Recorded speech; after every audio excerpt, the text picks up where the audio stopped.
to GONKCAST, a long-form discussion podcast about the music of English electronic duo Autechre, album by album, EP by EP. I'm Gabe. I'm Dan. In this episode, we're tackling Autechre's divisive ninth LP, Quaristice, and the entire Quaristice extended universe, including the Quaristice Versions bonus disc, the digital exclusive EP, and the mammoth Quaristice Quadrange EP, all from 2008.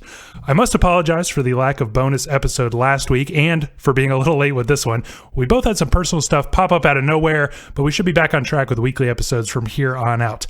On that note, we're going to work as many of your emails into this episode as we can, and I'm sorry, by the way, I haven't responded to so many of you yet. I'm getting to work on that right now, I promise. But we'll tackle the rest on next week's bonus episode, where we'll also talk about the recently reconstructed 2008 live set. So, you still have time to tell us what you think about Quaristice, and you can start sending us your thoughts on our next main episode topic, Oversteps and Move of 10, gonkcastpod@gmail.com. Before we get started, our plan here is to spend some time on the main Quaristice album, then rifle through the versions, the digital exclusive EP, and the Quadrange EP, then circle back to talk about the Quaristice era as a whole. 47 tracks, if I'm doing my math right, which I'm probably not. The idea is to take it one release at a time, as if we were, living through 2008 again. But we might end up jumping around and things could get pretty messy, and honestly, that would be pretty appropriate for this album. So Dan, what background info do we need to know about Quaristice? Autechre released Quaristice on January 29th, 2008. That's about 3 years after Untitled, making this the longest gap between AE albums up to this point. As the story goes, the Untitled tour had been pretty extensive, and when it was over, Sean got to work on moving to a new house in Manchester. So while much of their gear was in storage, the guys tried to record the 2005 live set and ended up improvising tons of new material instead. In a 2008 interview, Sean explains that a lot of the album tracks are edited down jams, some of them hour-long pieces we made in a day and then worked them down. We'd have a 15-minute jam, a 10 or 7-minute track, and end up with a 3 or 4-minute track, and we just kept them all. In another interview, Rob describes the process as versions mentality, like back in the day when Depeche Mode would put out a single, you knew that a week later you could go and buy the 12-inch and it would have 6 versions and they were all better. Indeed, 2008 would see the release of many of these versions, but we'll of course get to that a little later. Yeah, in regard to the critics, Quaristice was actually quite warmly received. Pitchfork praised the concise track lengths and called it, quote, the most listenable album they've created in a decade. AllMusic snarkily wrote, not since LP5 has being impressed been so obviously secondary to enjoyment. And The Wire named it the 16th best album of the year. Fans, on the other hand, have been less impressed, I would say. At a 3.35 average rating, Quaristice is the lowest rated main Autechre album on Rate Your Music. I always like to ask you, Dan, what is your sense of Quaristice's status nowadays? That's difficult to say. It is. It's definitely the lowest rated on Rate Your Music. It's one I feel like I don't see discussed too often on the AE subreddit. It does kind of feel like the stepchild in the AE discography, maybe. Yeah, it's weird because I didn't really realize when I started doing research for this that actually, it wasn't like critically acclaimed. Autechre were a little bit on the outs as far as critical reception goes at this time, but it was pretty much universally seen as like a step back in the right direction or something interesting and something to be excited about. And yet I remember at the time, fans being pretty disappointed. And I just feel like fans are quite open about not loving this album. Like every once in a while, you'll see one of these, defenders say like, oh, it's my favorite or it's my second favorite or whatever. But that is pretty rare, Yeah, of course. I think I've mentioned this before, but, on the AE subreddit, like, people put, the flair and of records. I don't see the Quaristice one very often, and I think that's a good barometer for people's feelings, I think. Yeah, it just seems to be like sort of a consensus among fans that it's their worst album, which we will interrogate today. On that note, what is your personal history with Quaristice, Dan? And just so I don't have to ask this over and over again today, like maybe this whole period in general. Yeah.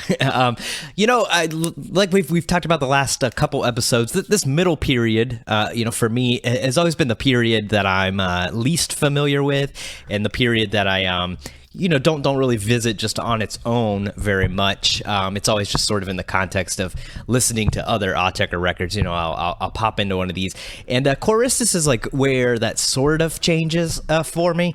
I sort of see it as the definite like end, and this whole period in general, the like end of that sort of. I don't want to call it a slump, but at least the middle period of Autechre.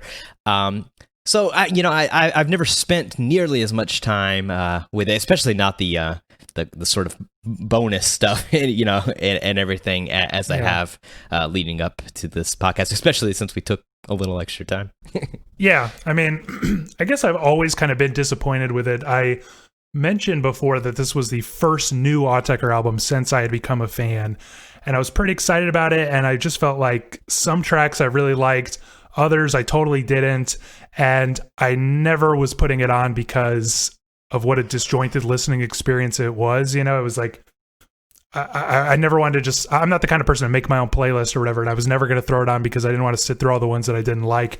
So, I would just every once in a while check it out, be like, oh yeah, I remember liking these tracks and not liking these others. Pretty much felt the same way, and yet, in the years since, I do throw it on sometimes when I'm, whenever I'm going through like a little Autechre phase, I will usually give this a listen. I will usually give the Quadrange EP a listen just because maybe it's a little bit more consistent in mood. We'll talk about that, but it's like something nice to kind of read while I'm listening to, particularly that last track, which of course we'll talk about. But, so I've spent a lot of time with this, but, this was like the time where I was like, I'm going to figure this thing out. I'm going to figure out what the fuck is Quaristice and like why is it an album? So we'll see how successful I was with that. I want to ask you how you would describe the overall sound of Quaristice, but as has been the case with the last few albums, Sean has provided his own description in the 2013 Ask Autechre Anything, saying, Quaristice is meant to flow like a long dream. You know how doors lead to different chapters and worlds before you realize. So what do you think of that, and how would you describe it? I think that's not a bad description of the record. You sort of alluded to it there. There's not like a really consistent, mood of the record, especially compared to, some of the ones we just got out of, Confield and Draft and everything, which I think feel like, very much from like the, one sort of world. Quaristice like really is that sort of like, mix mash kind of there's not like one overall kind of theme to it, unless that theme is the disjointedness of it. I'm gonna break the rule. We haven't broke the rule in a while. That's true. So I'll go ahead and break it. I think it like sort of foreshadows like what will come with like NTS and stuff. The kind of mixtape data dump. Yeah, data dump mixtape sort of feel for a record. Yeah, I mean, I agree with that, and we will definitely talk about that in more depth. But at the same time, I do feel like it has kind of consistent flavor, like a consistent vibe in a weird way. It's not a musically, sonically diverse album, really. Like, it's a pretty consistent sound, it feels it sounds like it's like all made on the same setup, like not necessarily like it's the same instrument every time, but it's not like they've rewritten the software or the hardware or anything, right, each song. Yeah, it feels very much like just the same constituent parts being assembled in many different ways. And if I try to think of ways to describe the whole thing, words like dreamy come to mind. I mean, it's a very lush record. There's so much cavernous reverb on everything, like lots of echoes and like little, just tinkling, plinking, clanging sounds in like wide open spaces. It feels like this whole record is being played like in a deep cave or something, a wet cave. Like everything is just dripping and just drenched in reverb. And I mean, would you use the word like almost psychedelic or something? You know what I mean? Like dream poppy with this album? Yeah, it does sort of have like that. I didn't really think about that, but when you say it, psychedelic like does sort of fit this well. I mean, not maybe in the traditional sense. It doesn't sound like a Grateful Dead record or something, but I mean, we've talked about it before. Like Autechre, like sort of is the Grateful Dead of electronic music. In the sense of the jam bandness and stuff. And I think here that really shines, which I think we'll get into more. With the jam thing, but I think psychedelia, whatever. kind of fits in here on Quaristice as well. Yeah. I mean, lots of lush ambience, lots of drone. That's something I want to bring up later. Is like, I was thinking while listening to this, like, what is the difference between ambient and drone? Because I feel like some tracks on this clearly ambient or clearly drone, or sometimes somewhere in the middle. But it's like there's a lot of that. Let's just say a lot of like getting lost in these soundscapes. I want to talk about the track lengths a little bit more. Obviously, they are all very short. To me, these tracks are pretty concise, is a word I would use to describe them. Like they always kind of start off, they're going, like it was almost becoming like by the time of draft, I feel like I was complaining a little bit about the Autechre trick of like every track kind of like slowly assembling itself, and then, or vice versa, or it would like start and then it would like slowly deconstruct or whatever. But here, like they are what they are with the first second, like they're just going. Even the ambient pieces, like they are what they are. They're doing their thing. And then they usually kind of shift in one direction or make like one move, and then they come to a clear stop. Do you know what I mean? Do you see these as like kind of concise pieces? Yeah, definitely. And I think like with Sean's like little description, it's like a dream and you're opening different doors, like opening a door. It's like you're coming into it. It's already, it's already happening. Like starting a TV show in the middle or something, like it doesn't have to build up and stuff because you didn't come at the start, Yeah, that's a good point, actually. And so it's like it grabs you, but I just feel like it's not like, would you use the word repetitive? Because I feel like these tracks, they're sort of simple in a way, right? But they just feel like they're kind of in the middle of shifting, like going somewhere, and you just hear like one clear from point A to point B usually, and it's like, you know what I mean? It's not. It's like simple, but not just repetitive. Yeah, no, I agree. Like repetitive, is like the exact same thing happening, or very very similar. It's difficult to like separate those two things, but you're right. It's I think on some earlier work, you're starting with like such like a bare bones part of the piece, and then it all adds up. You're getting more and more pieces, and then you've got the whole thing. Here, like you've sort of got all the pieces, but they're not doing, they're still shifting and changing and moving around. In fact, I think like some of the songs here, like and I'll say it right now, this is the hard with 47 tracks. Yes. I don't know the track titles super well, this podcast, but just in general, a lot of the songs here like do really kind of change around, and I think it's like really kind of one of the least repetitive records. I mean, there's definitely some tracks that have repetition and everything, but I think there's a lot of change in this record. Yeah, it's just weird because if I think back about, like, if I just looked at this track listing, how short the tracks are, I would assume, based on the way that earlier Autechre tracks had gone, like on Confield, we talked about like how Sea Fern, it's like a loop, but it's a really huge loop. Like, so you don't really, it sounds sort of random, but you don't recognize like when it's repeating and stuff. Yeah. I would just assume, looking at this, that like, oh, okay, 2.5 minutes, like we're going to get, just a couple repetitions of some loop, but it's not just like looping. It's like sort of this, everything is in like the process of shifting. And it's just interesting to me how, I don't know, just how like deliberate they are, like how they're like on their way somewhere. Like you start in the middle, they're on their way somewhere, they get there, and then it like ends. It's just very like different, I feel like, for Autechre. Sean's quote that I read a second ago, it seems like it's actually more about the overall structure of the album, right? Like all these different dream doors and stuff. And I think in this case, we should actually discuss that a lot earlier than we normally would. Listener Ellen wrote in to say that the opener, Altabiz, was a very pleasant surprise, and I thought that I was in for a treat in regard to the rest of the compositions. How wrong I was. With the exception of Altabiz, it was just a collection of cutting room floor snippets. Listener Sean is a bit more charitable, comparing Quaristice to the Beatles' White Album, the most famous case of, the cutting room floor approach being the whole point of the album, adding, you're going to get a couple obla di obla das in there, and that's okay. So, I love that. So what do you think about, I love that song, by the way, but what do you think about like the overall structure? Like, is there a structure at all to this album, and how would you describe it? I mean, the structure is a little weird because that listener's right. Alta Buzz, I think, does sort of give you the wrong impression.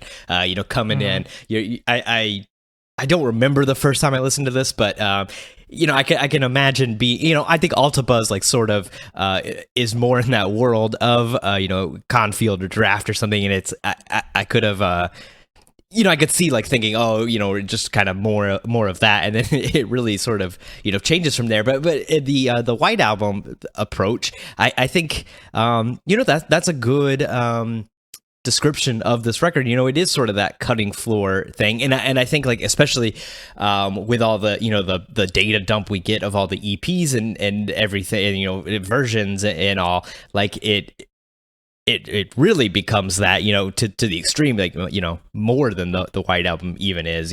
It's like the White Album Deluxe Edition or something.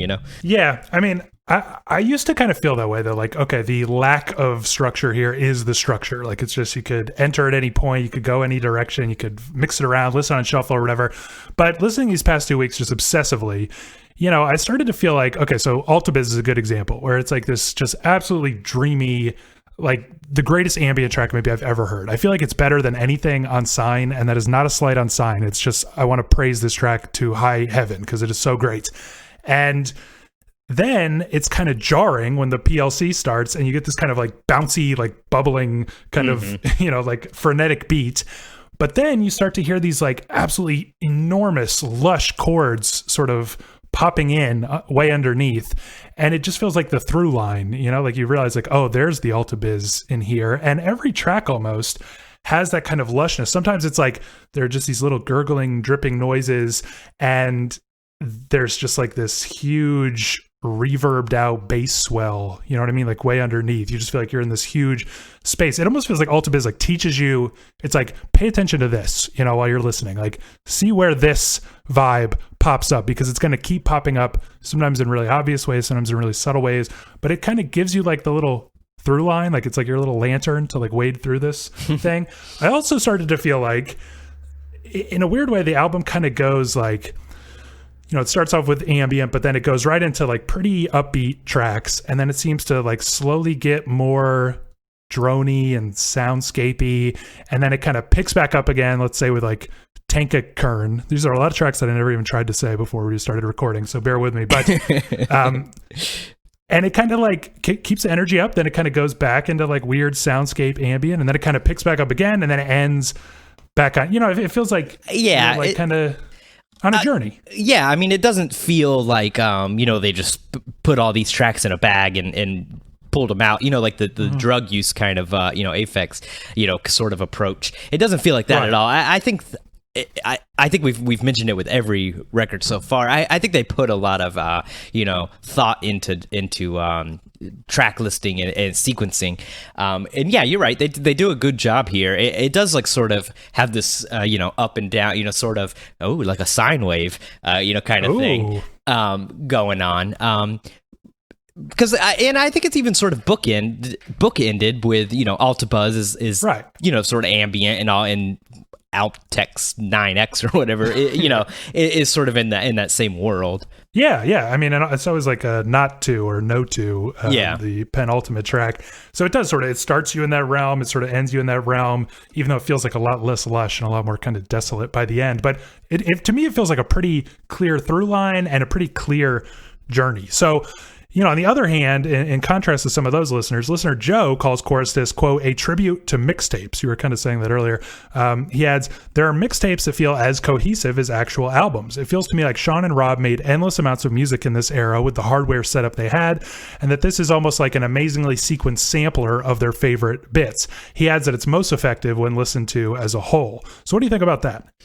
Yeah, I mean, I sort of mentioned it, but I was beating around the bush a little bit because I knew we were going to get to this email, and I really like it. I think that is like a really good description of Quaristice, especially when you have the context of all the EPs and extra stuff. It really does feel like a mixtape sort of record, especially with the almost sort of snippets of songs, especially when you get into versions and stuff and see sort of the bigger version of that track and all. And he's right, like a mixtape in the sense that like a DJ mixtape, like where they're it's not just like something you made for your girlfriend or something. Like, it can be cohesive. Yeah. It can, like, you can make a journey, through music that you yourself didn't record. Of course, Autechre, did record it, but it does feel like that a lot, when you put everything here in the someone on Twitter tweeted us, it was the Quaristice cinematic universe. When you right when you take the whole Quaristice universe and you put it all together, it's pushing like 7-8 hours or something, 4 or 5 hours. Yeah, exactly. So I mean that's too much for a record, and then so I think like Quaristice, the album, you're getting 73 minutes here of like the best of kind of mixtape compilation sort of thing.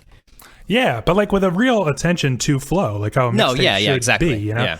And like I was reading, I read so many interviews for this episode. It's weird because I don't know if it's like they just did a lot more interviews than usual, or that we're entering the period where like these interviews are still on the internet. Yeah, I was wondering that too, because you always signaled to me, and I did think, there's like way more than normal. There's so many, but one of them, Sean says, like, I don't really listen to new music, but I love Jay Dilla's Donuts, right, which came out 2 years before this, and that is like the perfect example of this. Mm-hmm. I wouldn't even be surprised if he was kind of inspired, if they were inspired like in their approach here a little bit, in that like such short tracks, like such little snippets, but it's so meticulously sequenced and flowing, maybe even like the Avalanches since I left you or whatever, like it's a mixtape, but just as Joe says here, like some mixtapes flow even better than albums, and albums like Donuts are all about that consistent flow through many different worlds. I feel like that's really achieved here. Let's talk about the album's development a little bit.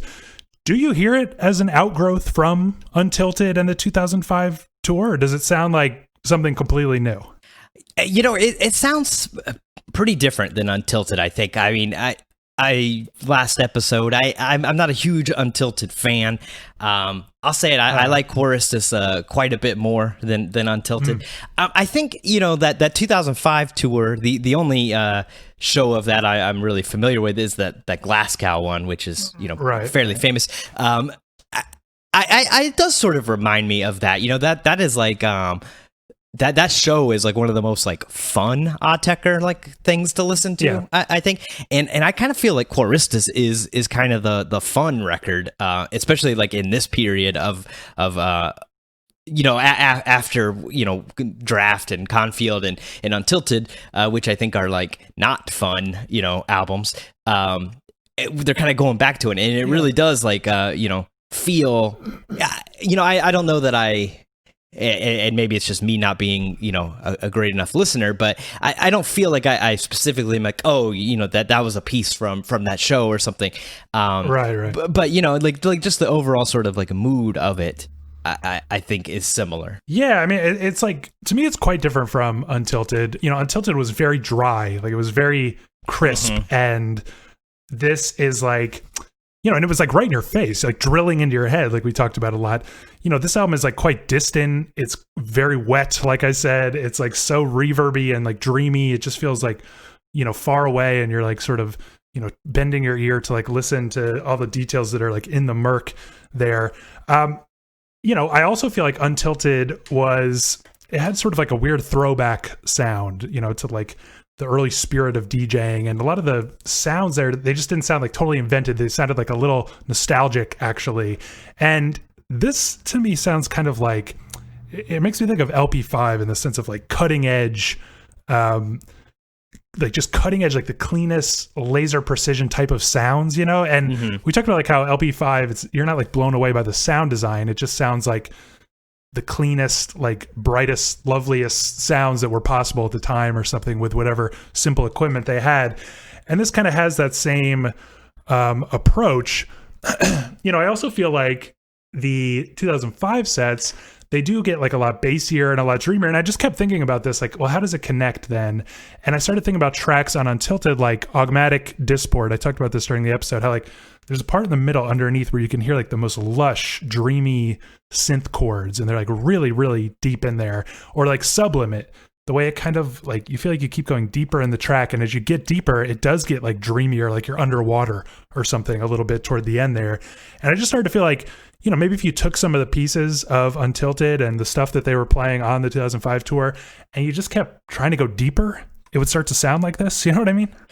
Yeah, I mean, I could see that. I think that's sort of like how, you know, we always kind of like Autechre are so easy to like divide into periods, and those periods like even divide into records like so well, you know, like no record really sounds like the record that precedes it or anything. But I think you're right, you know, like it is like a continuous like flow if you like really, you know, dig in. You know, I think the live sets are sort of like the little key to that.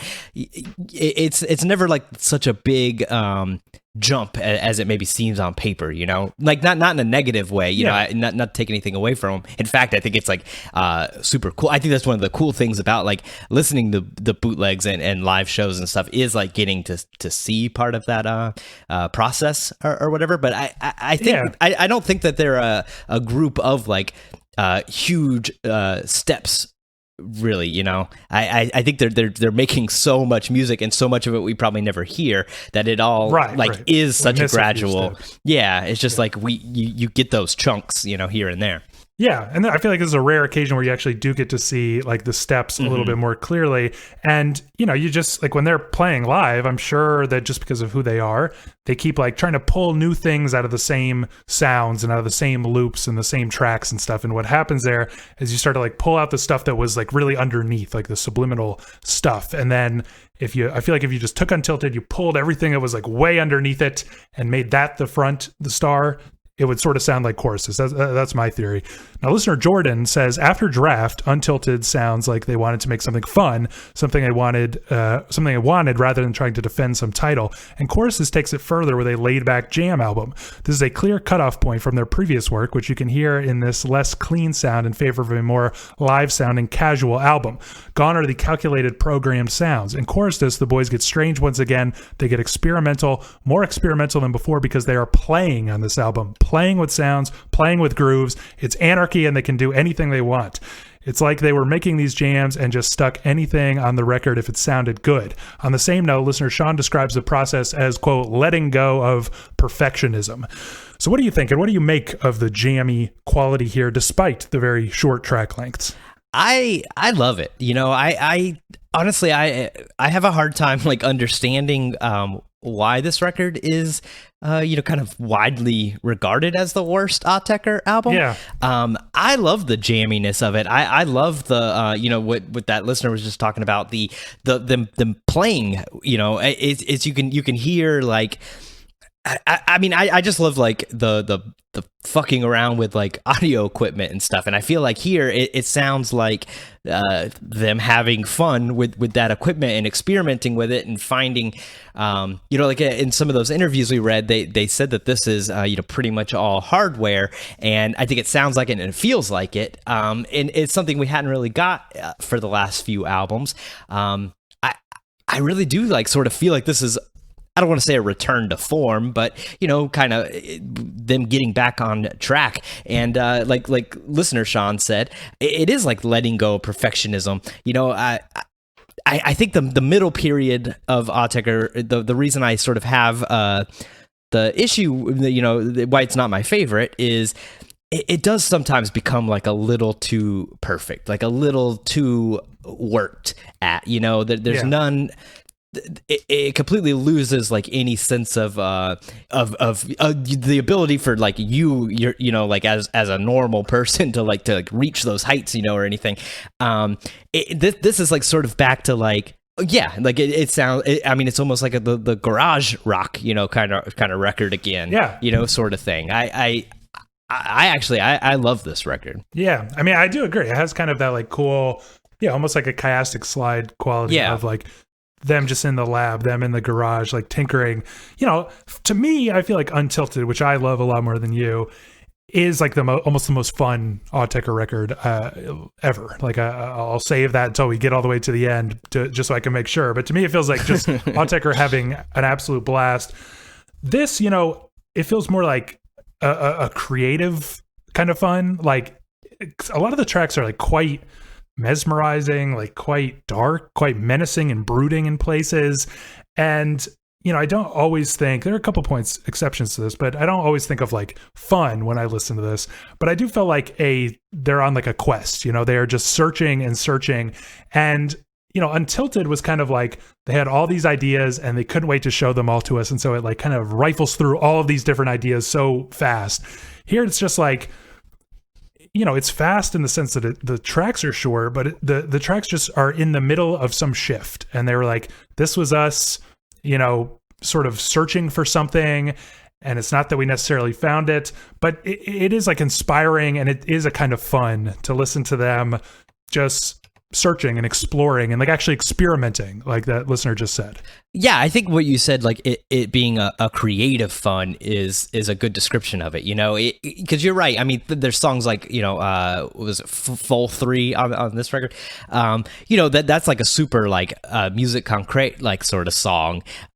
It's not like, it's not fun in the sense like, you wouldn't want to play that at the club, I don't think, or anything, right, but it's like a, I think it's an interesting experiment, and it's a like, as a person who likes the like experimentation of Autechre and the like, dicking around with audio stuff, like Full 3 is interesting in that sense, like. Yeah, it's just cool that it's like you're hearing them experimenting. Like you're not hearing the final product of exactly. a bunch of experimentation. You are hearing them in real time experimenting. And that is like a kind of fun to me. And sticking with the topic of having fun, listener Joe writes, Autechre said in an interview that the word Quaristice is just made up, but it's always made me think of solstice, which happens both after a full revolution around the sun and just at a change of seasons. Quaristice feels very much like the solstice in Autechre's career up to then. On one hand, they are back full circle to using a pretty much completely hardware-only setup and making music that feels a lot like a hyper-advanced version of Lego Feet. On the other hand, this feels like the beginning of the era that culminated with NTS sessions a decade later. Joe also points out that Richard D. James had recently released his Analord series, and it seems like Autechre were inspired to do their first true acid music in ages. In fact, many critics, like the reviewer for Pitchfork and the reviewer for The Wire, note that there's some very clear acid, electro, etc. here. So do you hear Quaristice as kind of nostalgic in that way, or as the start of something new? I didn't really think about it, but when he says, what did he say exactly about Lego Feet? Like it being like a hyper advanced like Lego Feet, it does like sort of feel like that. I really didn't think about it, but it's like you can see those people like got so much better with their instruments and talent and everything, sort of, but making like that fun kind of thing again. So I don't think it's like nostalgic in the sense that like, I think when you say like nostalgia, it's always like sort of backward looking, and I don't think Autechre like really ever do that. They're very like forward moving, I think, as a group. But I mean, I think that you could definitely like say that there's hints of that in there. The acid and electro and everything. I guess that would be a nostalgia. Yeah, I mean, it is just kind of striking to me. One of the most striking things about this album is the like number of songs where, and it's hard to like, as you said, to like remember which one is exactly which, but like Chank 9 comes to mind, but like it's just pure acid. Like it's just clearly, I mean, it's doing some interesting things with it, or like the 90101, et cetera, like these tracks are very acid clearly. And I don't know, it's just sort of interesting that it's in there. There's some stuff that does feel very electro, and I don't know. I hesitate to like agree with a lot of these reviewers who say like, oh, they've, they're looking back on all that they've accomplished 15 years later and stuff like that. I don't think it's exactly that, but it is just weird how, because normally I would be sort of annoyed if they were like doing these little like, here's our acid track, So why isn't that annoying? I think because this is that sort of White Album like approach. You're not, if it was like, this is our acid album, or even maybe half the record was acid or looking back like that, that would be annoying. But it's the same thing, I'll break the rule again, but like in the future with like NTS, when there's just so much stuff, like people joke about like BQ or whatever, it's like so silly, but when it's one song out of 8 hours, it's like you don't mind it. And I feel like that's the same kind of thing here when they're giving you so much stuff. Like we've got 20 tracks here, pretty short links. Anything that's bad, I don't think, like I said, it's interesting, like full 3, but it's not like the song I want to listen to over and over again. Right. But it's 3 minutes and 45 seconds in a 73-minute record. It's fine. I'll move on. I'll listen to in 3 minutes I'll be on the next track in a different, sort of world. It's just sort of interesting how like if you think about the White Album, there are tracks that are just like, oh, they're doing a country thing or whatever, or like they're doing kind of a loungy, Sinatra style thing. And for some reason it doesn't detract. Like it just sort of, because it's all part of the mix, it's like, yeah, go ahead, follow those weird little detours, and it like kind of makes it exciting and does add to that fun quality we were talking about earlier. Before we move on, any quick thoughts on the context? I didn't even realize like how close this is to the Analord series, which I kind of love, but that's like a very clear kind of looking back, sort of a nostalgic trip thing. So does it seem sort of like Warp artists like Richard D. James and Autechre are sort of looking back a little bit while this new wave we talked about last episode is just starting up? People like Burial, Flying Lotus, The Field, et cetera, et cetera. Well, I think by this point, like Richard D. James and Autechre are like the, they're the old guys in the game, they're the stalwarts the founding fathers, exactly. So I think it's like, I mean, obviously the Analord is like, I think, an intentional, look back kind of series. So I think it's easy to like say that with, the legacy acts they've become, I think it's just easy to like sort of see that in groups that have been around so long. Yeah, I don't know. It's just interesting because I feel like when I listen to Quaristice, I feel like it kind of fits right in with this new wave of people like Burial and Flying Lotus and stuff. Like it's sort of a new creative thing, but it is simultaneously kind of similar to what Richard D. James is doing in this like kind of nostalgic, like just having fun. They're so good at it, they can just sort of have fun and show us the process. Let's move on to favorite tracks. What are... And I know it's kind of tricky, but do you have any like clear favorite tracks, standouts? I like to quiz you, and I don't think it's going to be totally possible here, but let's just say that there are 1, 2, 3, 4 bolded tracks. Let's see if you can get one right. I think maybe the PLC. I feel like that one's pretty banging. Is that one? No, it is not bolded. Weirdly, I do feel like that is. Give it one more try. I'll go Tankakern. Yes, there you go. Well done. Yeah, so it's actually it's Plyphon Sim Tankakern and No 2. Okay. Weirdly. That one's I feel like that's strange. a really weird assortment. What would you be bolding on this album? I really like I.O. I've bitched in the past about audio or like speaking samples in Autechre. Yeah. I think this is the best done one. At least up to this point. I really like it. It's so like it's such a weird thing. It's like the most talking in an Autechre thing, but you can understand so little of it. It just like draws me in. Like I want to like figure out what it's talking about. It just like, I don't know. It becomes like very interesting and like elusive. I thought it was like the one of the better. I mean, this whole record, anytime there is a vocal sample, I think it's much better done than on anything previously. So I really like it. Really that. Pops up in a couple times. I wanted to, one of my favorite tracks is WNSN, and for some reason I always think of that as like WNSN, the radio station where we just play garbled robotic vocals all day long. That's the radio interference you hear on the other songs. Yeah, I like that. That song is good. I like the PLC quite a bit. That is like such a fun track. Otherwise, it's pretty hard to remember which one's which, to be honest. Yeah, I mean, Rail, I think that is like such a cool, like sort of slamming chug of a beat. I love Tankakern, like there's this sort of this like repeating note. It's like so dreamy because it's just drenched in reverb, but it's just repeating. It makes you feel like the song is stuck, like the way that I can't remember now. The last track on Confield, like you feel like it gets stuck, like everything is just like looping and fucked up. It does that, and yet it is totally propulsive and like totally moving forward. It's like moving while stuck at the same time. But yeah, I mean, there's just like so many cool little highlights. On that note, though, we didn't get a ton of individual highlights from listeners, probably because it's so hard to pick them out. But listener Mike writes, there are 2 standout tracks, and I love all of the different iterations of them as well. They are the PLC and Chank 9. I believe these 2 tracks are the best arranged and perhaps show the most time spent with them. Listener Sean writes, I went from hating I.O. to it becoming one of my favorites on this album. Once you get past the Carnival synth line that annoyed me in the first half, the track opens up into a glorious beat that's strictly for the freaks. Which I really like. Yeah, I mean, we kind of talked about all these, I think. Another listener, actually, I wanted to bring up, who asked to remain anonymous, wrote in with an impassioned recommendation to check out Lucio Aresi's unofficial video for Plyphon, calling it even better than the Gantz Graph video. Did you get a chance to check that out, and what did you think? Yeah, I watched it earlier today. I liked it. I mean, it is like it seemed like a lot of work for being unofficial. I assume the person did it for free.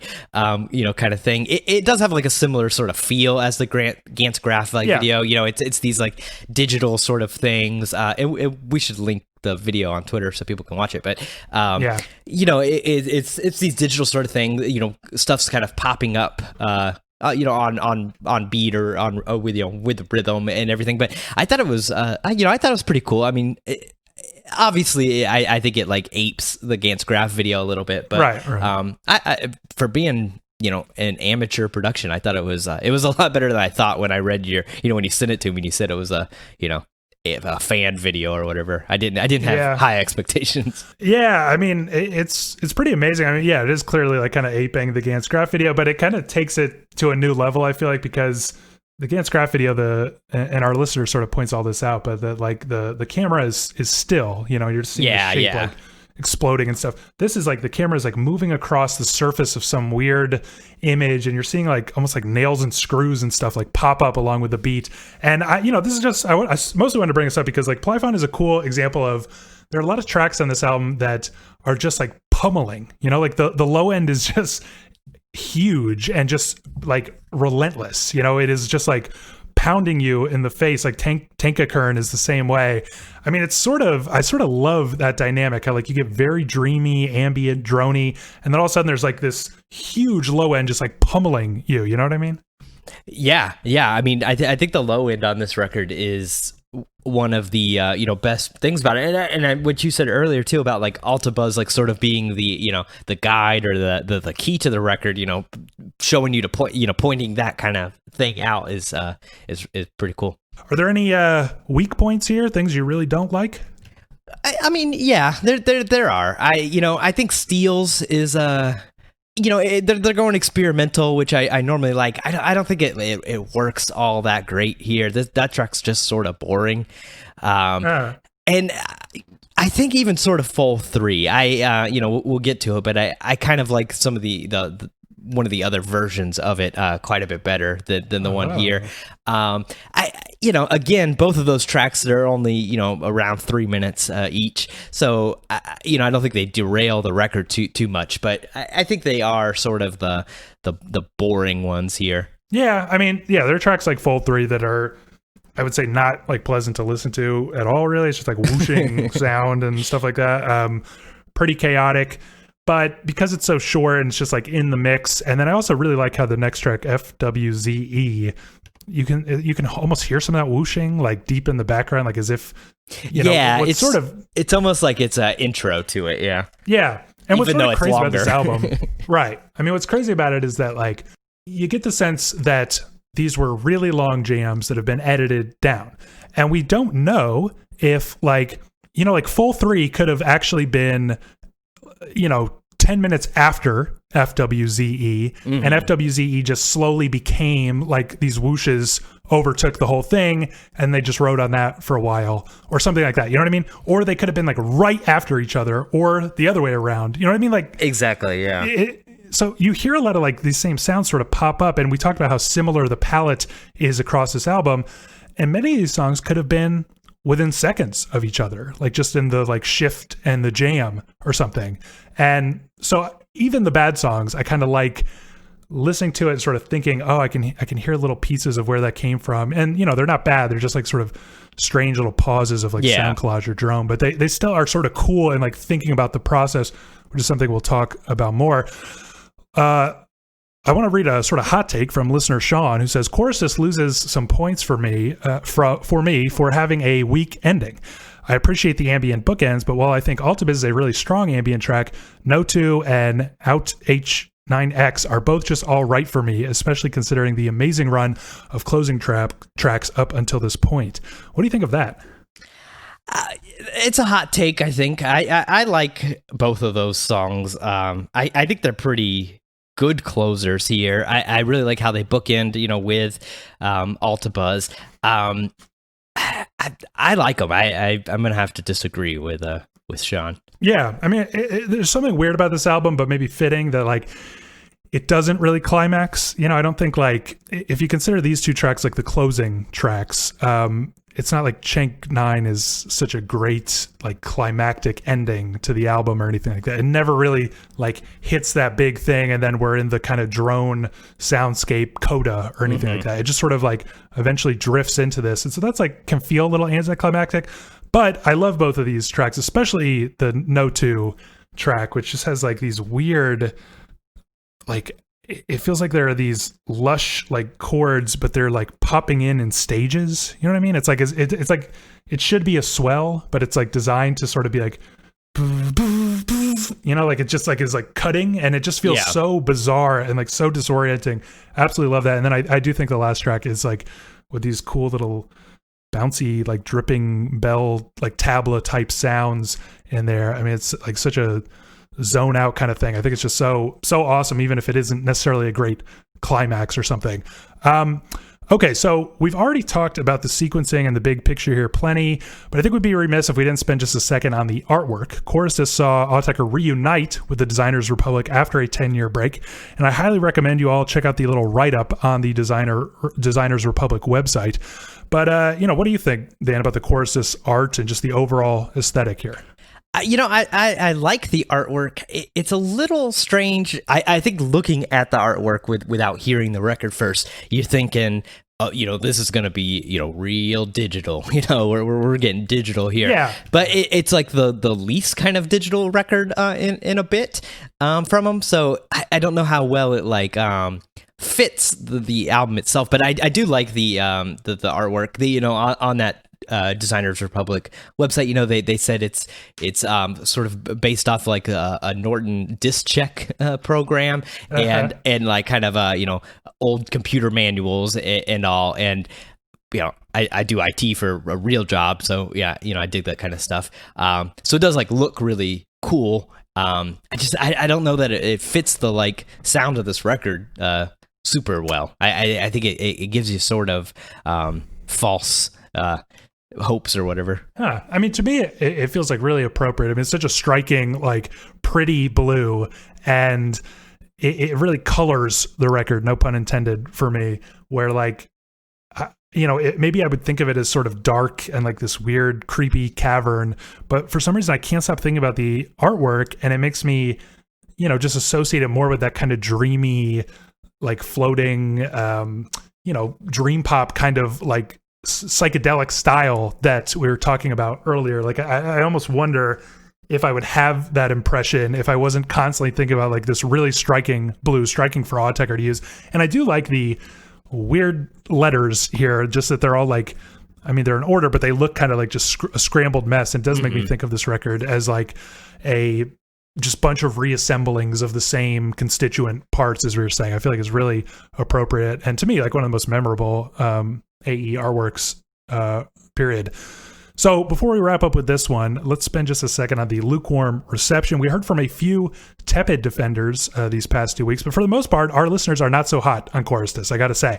I particularly like this email from Joe, who writes, whenever I'm in the middle of listening to the album, I always think to myself that this should be considered their seminal masterpiece and greatest achievement. But when I'm done, I don't have the feeling that I need to listen to it again, and I'll usually go at least another few months without listening, thinking I must have overrated it. So how do you explain the sort of lukewarm reception among fans, and how would you just sort of sum up your feelings? How did it go these past 2 weeks?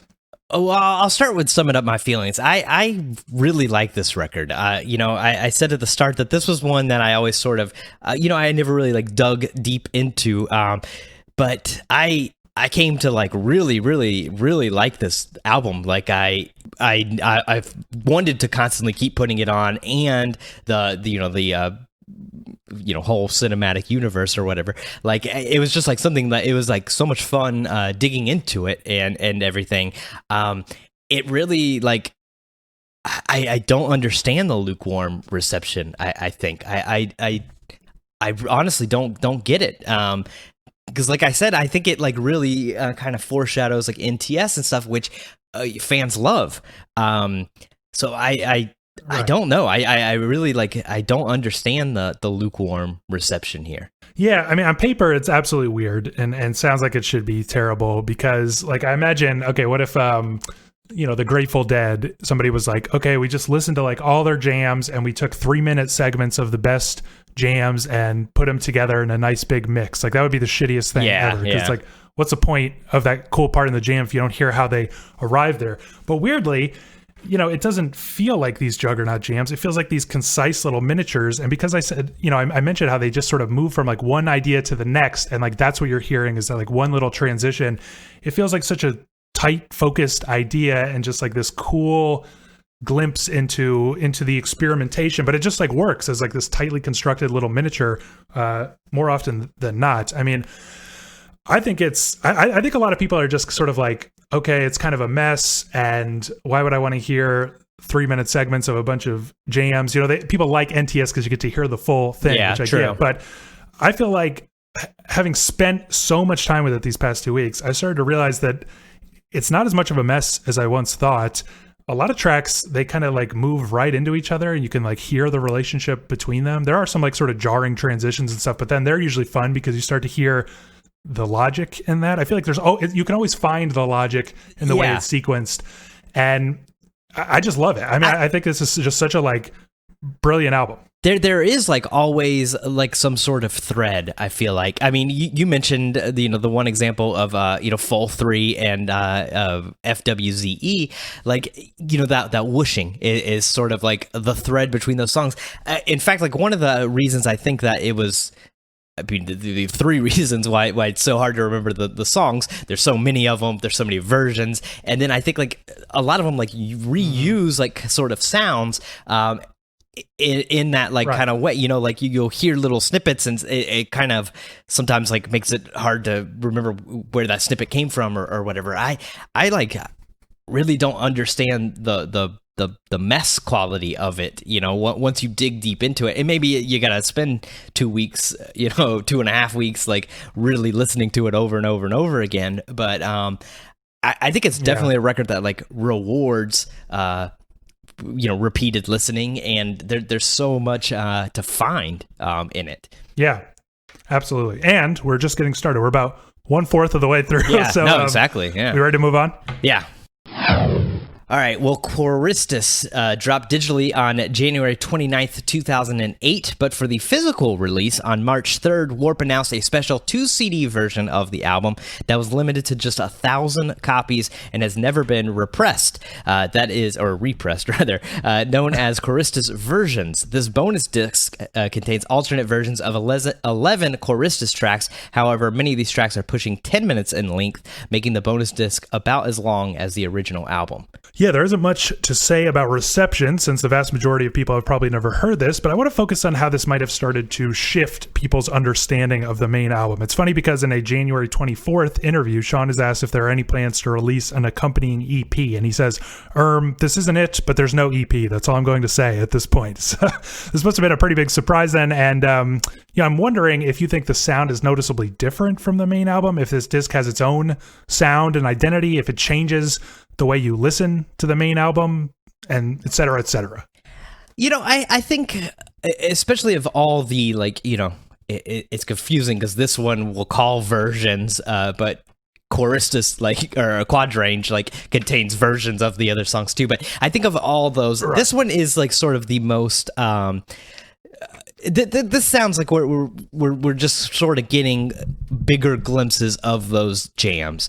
I think it sounds a lot like the original album, just opened up, like a bigger, if it's different dreams and you're opening the door, you're maybe coming in the room a little earlier or staying a little longer for a lot of them. Yeah, I think that's true. There are a couple of like ones that seem like pretty transformed here to me. Like the 90101 comes to mind, where it's like now a full-blown like techno track somehow. Yeah. But for the most part, it does feel like sort of an extended look at, a bigger clip of this jam, and weirdly though, I feel like it does sort of change the overall sound of the record in a way, because it's like a lot of times what we end up getting to spend more time on are the kind of weirder parts. Yeah. Like I think of like the PLC, LCPC. It's like, you get like just a longer look at the kind of weird breakdown and collapse, and then like this new kind of cool like bass groany melody starts to arise out of the mess and stuff. And I just feel like so many of these tracks are like that, where it's like what you get to see more of is the kind of mess rather than the really tight, concise change. Like you get to see more of like the wandering around in the dark, like not sure what shape this is going to take yet. And it makes the whole, if we can call this a record, Versions, feel like more, not in a bad way, but meandering and like wandering sort of, Yeah. I mean, like you mean if you took this all in at once, if you listen from all to buzz all the way, to no 4, is that how you mean it? Well, I mean, like just if you listen to this record, Quaristice Versions, like from the first track itself. Yeah. I mean, yeah, definitely. Okay, I get what you're saying. It is like more meandering. I mean, here, like the PLCP whatever, it's 9 minutes and 20 seconds, whereas the other version is basically half that. Yeah, I mean, same thing. IO, everything is like so much. Bigger, and you're really sort of like meandering through and finding like, I feel like you can never like really tell like, this 2 minutes is the 2 minutes they snipped out. It doesn't feel like that. It right. Just feels like these are the jams that were then like reworked to become the snippets that we heard in the original record. I just felt like when you listen to like the PLC, LCPC, or you listen to like Chank 9-X here, they are longer, like much, much longer. And by the time they end, they are just a different song. When you listen to like AE Live, right? And fans will try to make like little cuts of like, if you want to divide it into tracks, and it's like, it's pretty imperfect because it's really just more of a gradual shift. And it's like, I understand the desire to like figure out where it divvies out. And I do kind of wish Autechre like made some decision and like divided it into individual tracks so I could listen that way and like comprehend it better. But it doesn't really make sense because they're just in a constant state of change. And I feel like with these longer versions, you really hear that. So it's like by the end of Chank 9, you're in a completely different world. This could have become its own track on Quaristice, like totally could have. And so it just makes the album, if we think of this as an album, as I said, like just have a very different character in my mind. It's like not the little sound worlds, little doors that go into different directions. It's more of just like these weird meandering explorations. You know what I'm saying? No, I mean, like you said, when we were talking about the main album, like, full 3 into the FWZE, like FWZE still has that like sort of, noise whooshing through it. And it's almost like, maybe that's later in the jam and we haven't heard that yet. Like this is what this record feels like. Cause you're right. Like PLCP, whatever, like becomes a whole different thing. So does, Cheek 9X and everything. Like we're getting to see, little pieces that could have been a whole nother song, just because something here is 8 minutes or whatever, you could split that into 2 4-minute tracks, like I think they've done in the original one. I mean, especially the Versions it's not like a 1-for-1, remake of the original record. We're not getting 20 new tracks, we're getting a little more than half, so but it's weird, right? Because it's like an abridged version of the album. Like it skips some, but it does go in the same order. Yeah, It's kind of strange. It is strange. I was thinking about that. The first time I listened to it,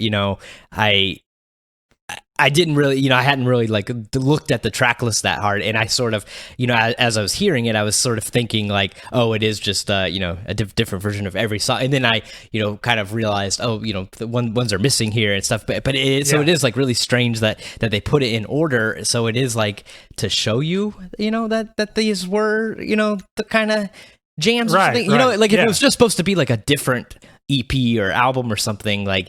I don't know that they would follow that same, track listing.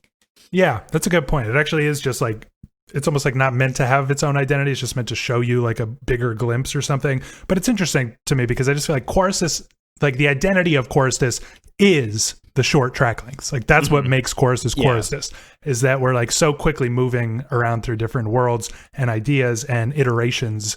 So when you remove that part, it's such a different listening experience, I feel like, than the original album.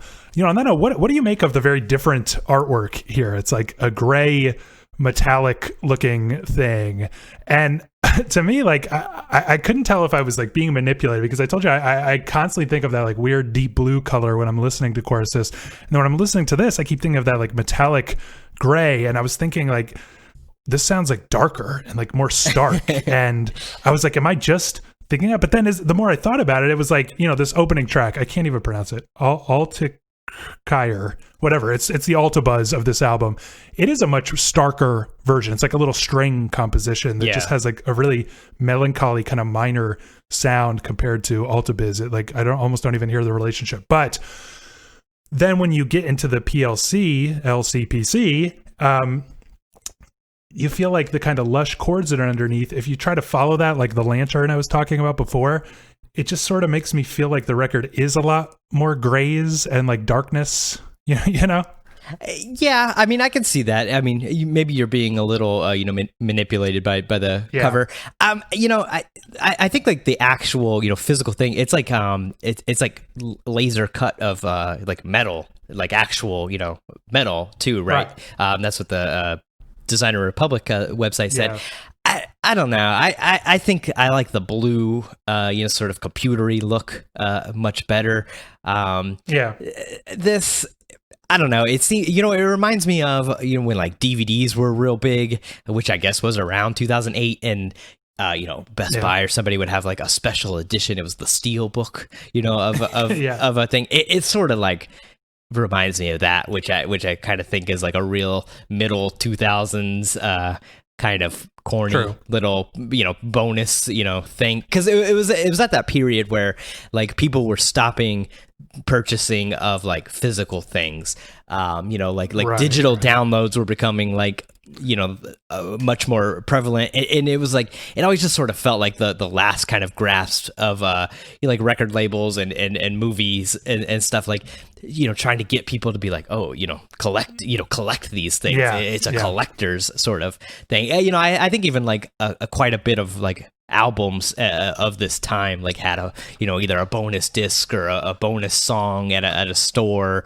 or some or a bonus kind of packaging, and so I think it sort of falls into that a little bit. It's kind of a product of its time, and looking back a little corny. Yeah, I mean, to me, I just think it's significant that like I know that for the most part these are just sort of extended versions of the stuff that's on Quaristice, but I can't help but feel like this release has a very different character.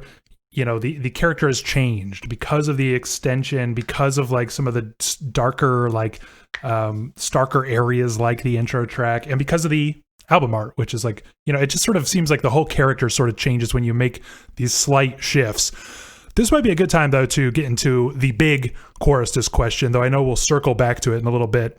Listener Mike says the main albums present, quote, short stubs, and then they went on to further develop each stub. Listener Jeff describes this bonus disc as fleshed out versions of the original tracks, in contrast to the Quadrange EP, which is mostly reworkings, according to him. He adds that much of Versions presents better cuts of these tracks, but it's also missing some of the best tracks from Quaristice proper.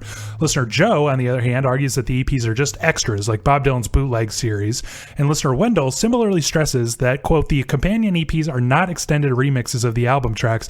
The proper album tracks are heavily edited down segments of longer jams, and these jams were eventually released as these EPs. So which is it? Like, what is the Versions bonus disc really? I think the allusion to Bob Dylan's bootleg series thing is pretty apt, especially with Versions, because it's a thing. They only made 1,000 of these. It's for the fan. That bootleg series, if people aren't like familiar, there's always like a version of it that's scaled down. It's just some stuff, a scaled down, compilation, and then there's like the bonus one for the big fans. It'll be everything he recorded in a certain year or time period or for a record or whatever. And that's sort of what like Versions almost feels like, especially with the like limitedness of it and everything. But I also like the Mike, where he said that it's Quadrange and stuff is kind of almost like more reworkings, and this is more like remixes or whatever. I sort of agree with that, at least in part. What about you? Yeah, it's confusing because it's like I agree with Wendell. Wendell's right. I think that Quaristice is the end product here. It's like the final thing, and it's important to remember that. But at the same time, I feel like everything we're hearing is contemporaneous. Like, it's not like, you know what I mean? It's not like, oh, they made like Quadrange after Quaristice. Like it all comes out of the same sessions. It's different pieces, it's different like edits and stuff like that. But it's just like hard to, I feel like it's essential. It's something I feel like we'll return to, but it's just essential to remember that like there isn't a hierarchy here. Like I feel like I sort of disagree with some of the listeners that like, like the main album is like the proper one and everything else is just extras. Like, this is just one huge session, right? And maybe the original album is like the most meticulously edited and sequenced and stuff like that, but they all kind of exist at the same time. It's just like more looks at the same moment in time. You know what I'm saying? Yeah, definitely. And I think you're right about like the hierarchy, like Quaristice is like the album, and I think like we go through a level of like how big of a fan are you? Like I think the huge fan would hunt down something that's only 1,000 copies, whereas like maybe Quadrange is a little more available. It's still not on like Spotify or anything. You still kind of got to dig for it, but it's easier to find. The digital exclusive, that was only for Japan. But it's still, you could find it. It's not difficult to hunt down, and I think it's sort of that, which like he said with the bootleg series, like it's sort of that same thing, there's people who just like, Bob Dylan's albums. There's people who maybe, like a live album or two, and then there's this bootleg series that's for the super fan kind of thing. Yeah. I mean, I guess I just don't know. I hope that by the end of this conversation, I have come to a conclusion, but I just feel like sort of torn because it's like, I don't really like thinking of any of these as like derivatives of each other. It's like all the same sessions, all the same creative process. And yes, like the album is the main thing to hear, like the thing that they really wanted to present, the thing that is most easy to access, obviously. But it's like they are, if we shift our thinking of Quaristice, not just as an album, but as like a year of productivity or something like that, or a couple of years, like it's all one big creative explosion, then there is no hierarchy. But we can come back to that. For now, let's just keep it moving. How would you summarize your thoughts about the Versions disc? Are there any highlights, or do you love this? Do you just think it's okay, or what? I kind of just think it's okay. This I'll say of all the Quaristice universe, I think this is my least favorite. It's the one I like wanted to listen to the least throughout the 2 weeks. I just feel like a lot of it is kind of still similar to the original album, of course, like expanded, we go into different places, but I feel like the original album for the most part is still kind of lurking in the shadows here, making it not different enough. In fact, I think one of the highlights for it on this record for me was Io Mons. I said I really liked the original track. I really like the version that's here, but that's also on the digital exclusive EP, I think, in a sort of better packaging of it. I liked the full 4 here better than full 3. I think it's more interesting, and I think really? I think like with Music Concrete and just like experimental music in general, I think a lot of times, like, if you make it long and it just like really commit to it makes it better. And so I just think like that works better in a nearly 12-minute piece than it does a 3-minute. I wouldn't want full 4 to be on the main album because I think it would fuck up the flow, but I think as a piece, like, I enjoy this one more. In fact, I honestly would kind of make it a highlight of versions, whereas full 3 I make a low light of Quaristice, actually. That's interesting. I feel like full 4 I'm just like completely bored after a few minutes. I'm like, my God, it's cool to hear, but you remember my love of Phil Nyblock, so I can deal. I can deal.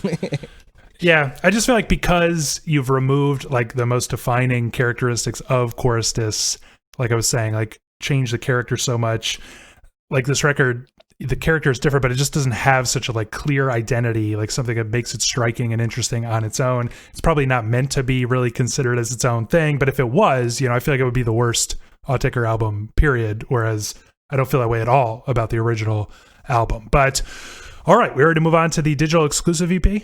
Yeah. On April 23rd, 2008, Autechre released the 3-track digital exclusive EP only on the Japanese iTunes store. The first track, Io Mons, is identical to the track on Versions, minus a 12-second coda, but the other tracks represent new versions of the 2 Quaristice tracks.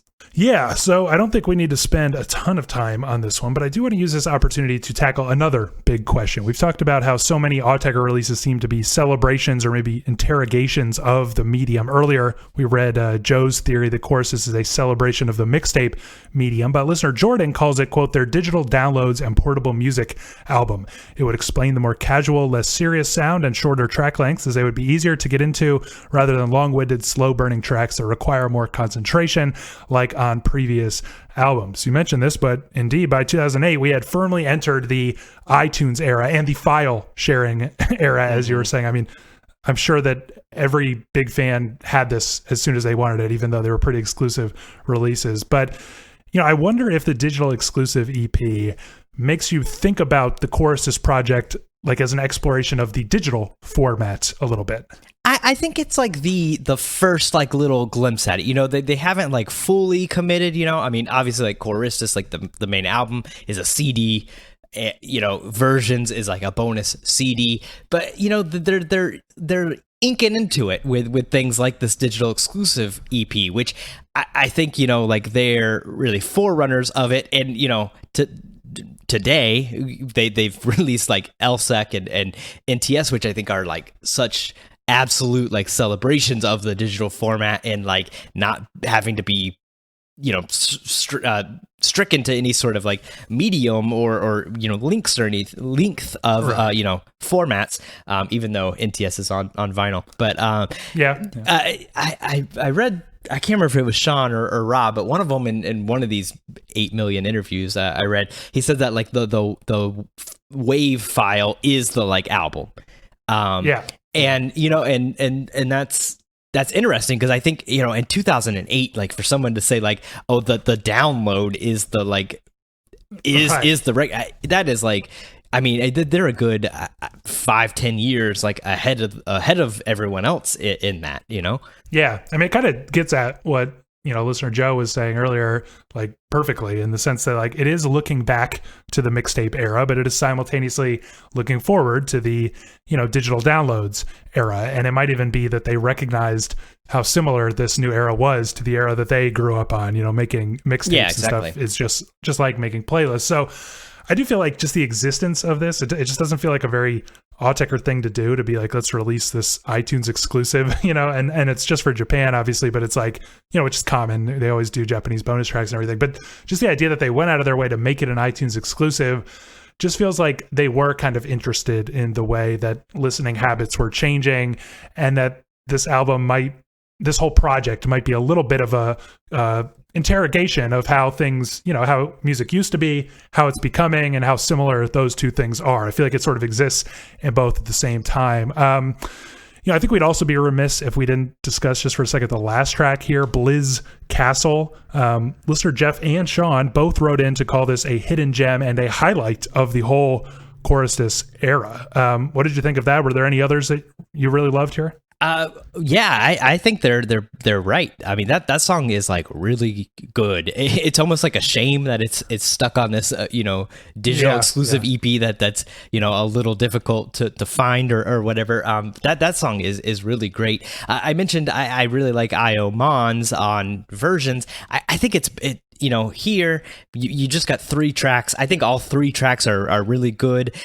It's just really high energy all the way through. Yeah, I think like it just works better like in this short little package. So I really like it stuck here. But yeah, I think Blizz Castle is the highlight on this record, and I would agree. I think it's a highlight of the entire Quaristice universe.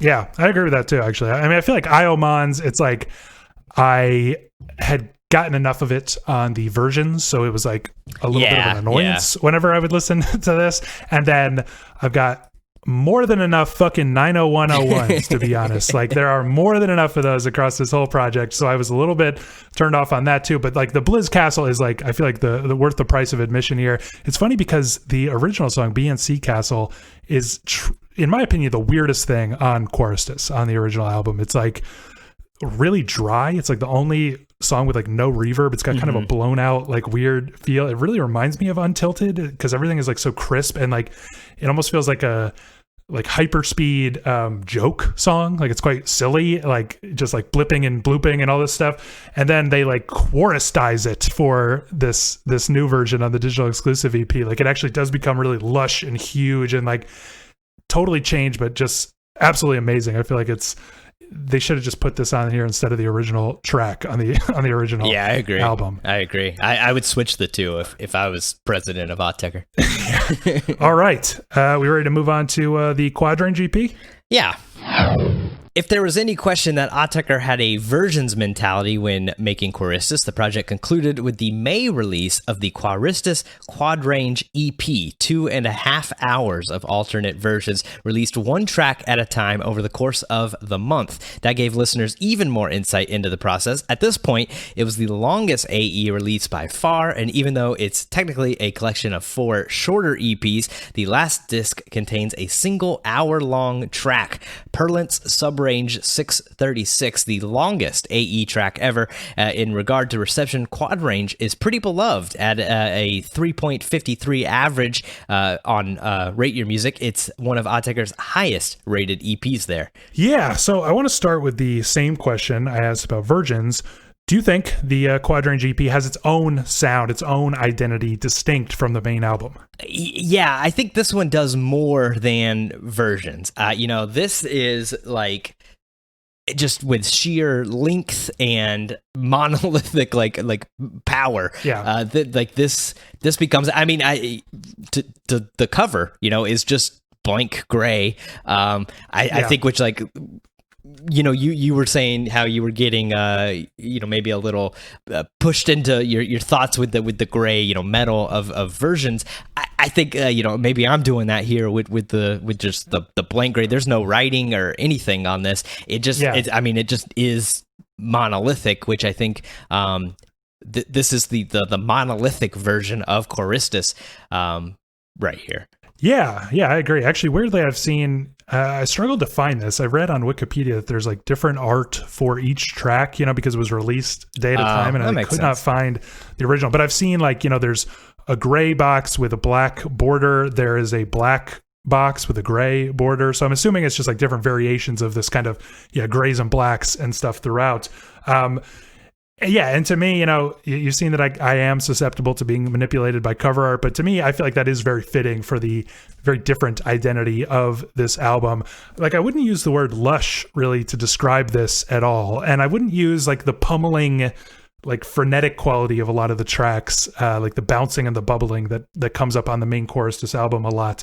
It has like a pretty mellow kind of brooding vibe.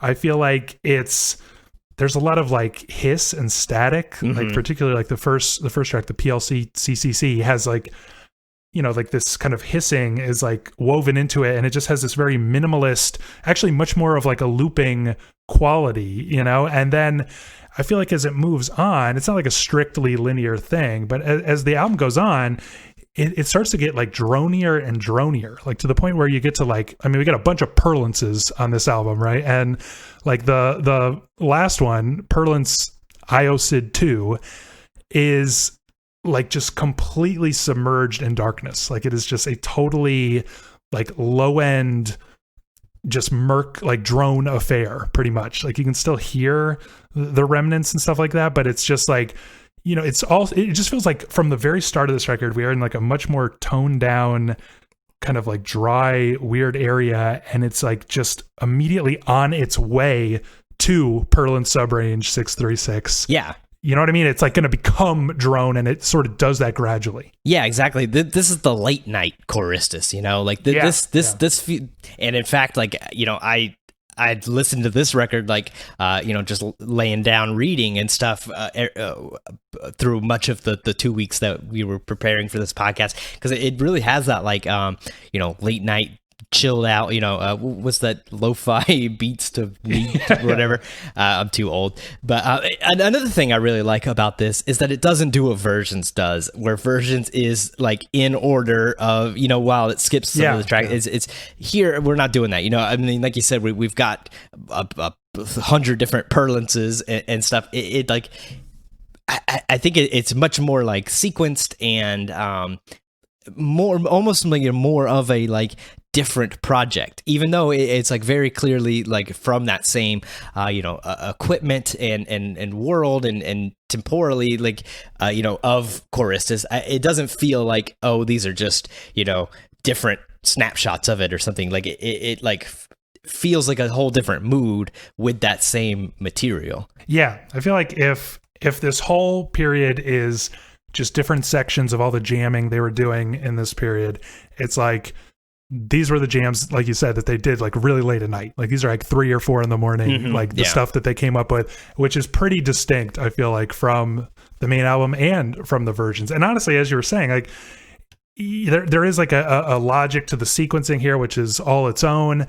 And, I tried putting, like I made a little playlist of, where it's like the album, but I just put all the versions after whenever the first, the song first appears. Oh, yeah. You know what I mean? So it kind of like plays like a Bob Dylan bootleg series or something like that.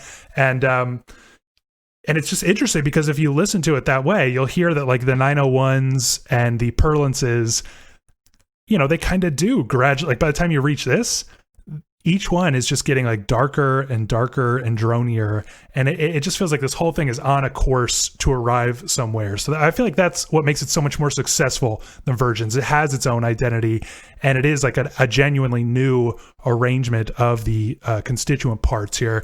We've got to talk about Purlance Subrange. Listener Joe writes, I can't wait to hear what you and other listeners say about Subrange. It might be the single most divisive track in their entire discography. I've heard people who think it was just a cynical money grab by them, but I've heard others who think it's an ambient masterpiece. So what do you think of this hour-long track?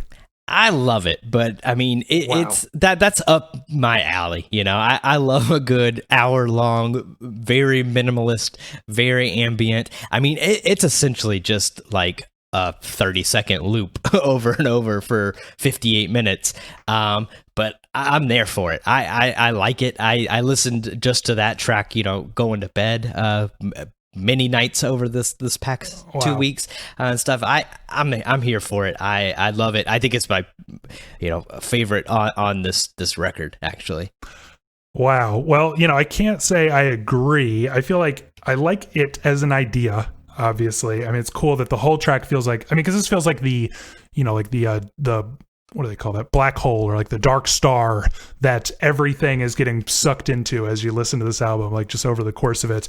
And so I love that it exists. It serves like this great purpose, but I don't really like listening to it that much. I mean, it does sort of like change. I feel like it just gets more minimal over the course of the hour. There's like kind of these like little bubbling, dripping, clanky sounds kind of like echoing in this drone, and they just sort of like get more distant from each other and just more sparse, and it just becomes like basically pure drone. I don't think it's a cash grab or anything like that. But like, here's a bit of trivia, right? So in the 2013 Ask Autechre Anything, Sean says that kind of happened because the loop had already been going for hours, and just as a kind of ambient relaxation thing, and we decided to capture it for a bit. That happens a fair bit, to be honest. I might do a 5 BPM mix of a track just for myself, or set it off running and just leave it on for a bit while I do stuff. So, I mean, what do you think about that? I mean, it sounds like that's what it is, right? That it was like for his personal use, he made like a very slowed down version of some like little piece of the Perlins track, and just decided to record an hour of it and release it. I mean, does that make you think of it as like something like sort of lazy, or like a bonus kind of afterthought thing? No, I mean, because there's a time and a place for those kind of things. I mean, like I said, I really enjoy like ambient music and drone and everything, and so I don't think just because you could put a loop on and it can go for an hour without touching it, I don't think that's lazy or anything. It just means like, I mean, basically this song, they just happen to give you 58 minutes of it. It could be 100 hours of it, or infinity. Right. It's just like that snapshot. And I think like you say it's easy to say like, well then why give an hour? It's such like a ridiculous like amount of time. I think that's because like drone and everything, and like I said with full 3 and 4, like I think that those kind of things, like they work best in these huge like monolithic chunks. So I feel like an hour is like is just a great amount of time for that. It's if they just gave you this little loop and it went for 5 minutes, I don't think I would like it nearly as much as it going for 58 minutes. Maybe that doesn't make a whole lot of sense, to people, but I think it just like it gets you in that like sort of trance or relaxation kind of thing, and you need the time. You need time to like get into it, and then time to like stay in it. And if it was only 5 minutes or 10 minutes, I think it's harder to like get there. Like I said, I listen to music every night, like when I go to sleep, and mostly ambient or drone kind of things, but not always. But I mean, like I said, like with this one, it's perfect. If it takes you 5 minutes to fall asleep, if it takes you 20 minutes to fall asleep, like you're not this is what's missing like out weird or about anything. it, right? Clearly, based on his description of this, it has like a functional purpose for him, that he does this sometimes. Like, I feel like it's so funny to imagine like a, like if he just does, like he made a 5 BPM version of like LCC or something, and just like had it playing while he was like cleaning up his office or something like that, right? So it sounds like this is something he does maybe as he's trying to go to sleep, or what, maybe he just likes to do this, right? So it's just weird that it has a functional purpose for him, and yet it's been released as like this hour-long like juggernaut. People are going to think of it like this masterpiece and discuss like, does it achieve the status of masterpiece, when the whole original idea was like a chill out. Well, I think that's okay. I mean, if it was on Quaristice, the album, then it would be like maybe like, oh, this some genius masterpiece. So, but it's stuck here on an EP that's extra kind of things. I don't think they're saying like we're some geniuses that made a 58-minute thing. I think he's just sharing if he makes those for himself, I think he's just sharing one. You know what it reminds me of? What's that Manuel Gotching record, like E2? You know what I mean? E2, E4. Yeah, exactly. It was like him, like literally recording something for him to listen to on a plane ride. And they just happened to release it.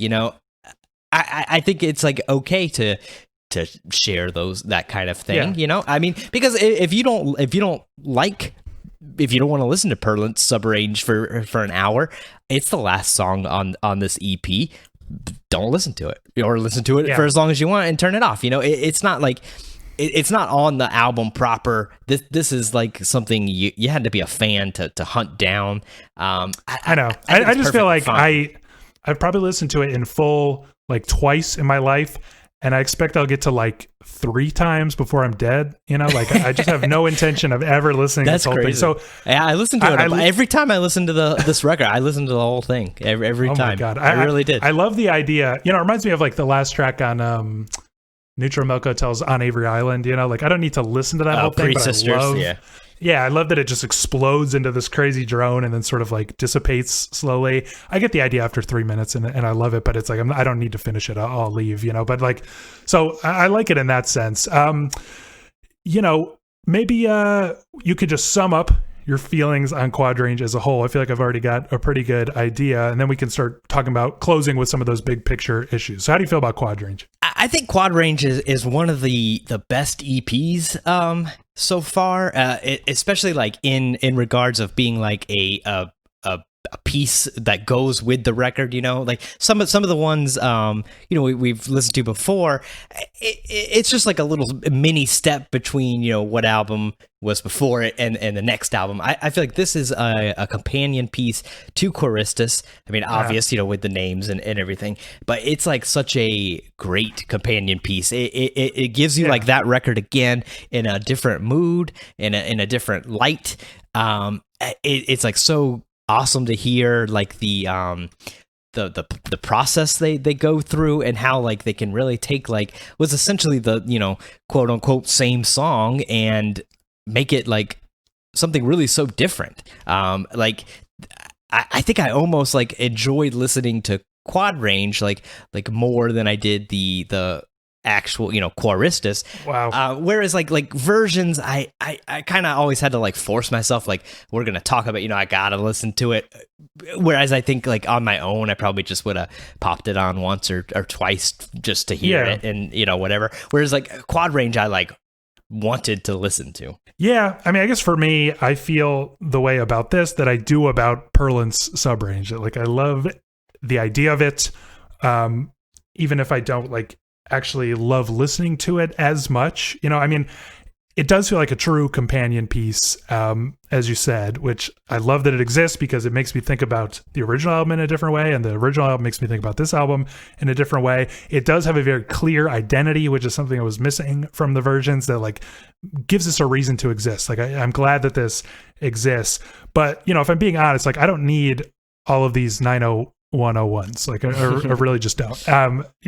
And the like, it's just nitpicking, but like the no 2-2 here, it's like, if I had to pick, I feel like I can't remember which one is which, but the one on Versions, no 4 is like the best version of that track out of all of them.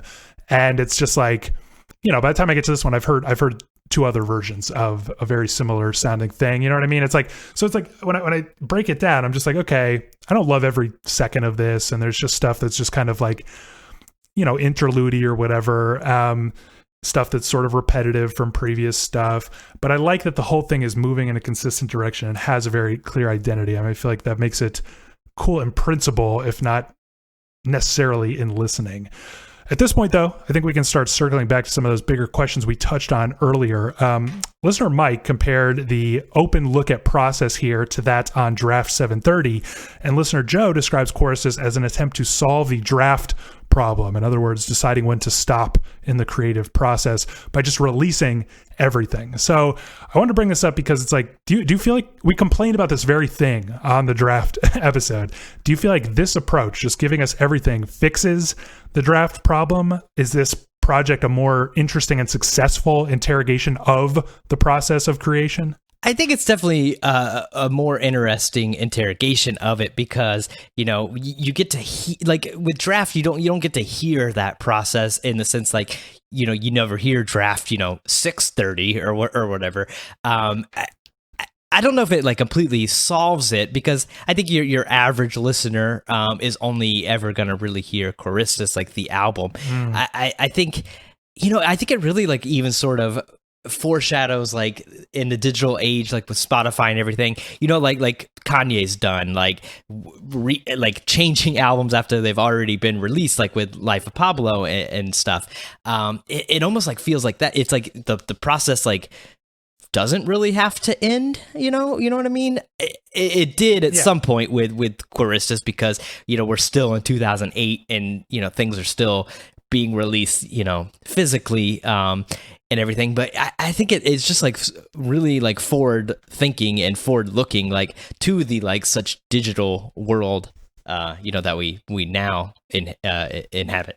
Yeah, I mean for me it's like I really want to bring this up because I don't want people to think I'm a hypocrite because I criticize draft for this very thing, but to me the difference really is that like one draft, like you said, just gives us one draft of everything.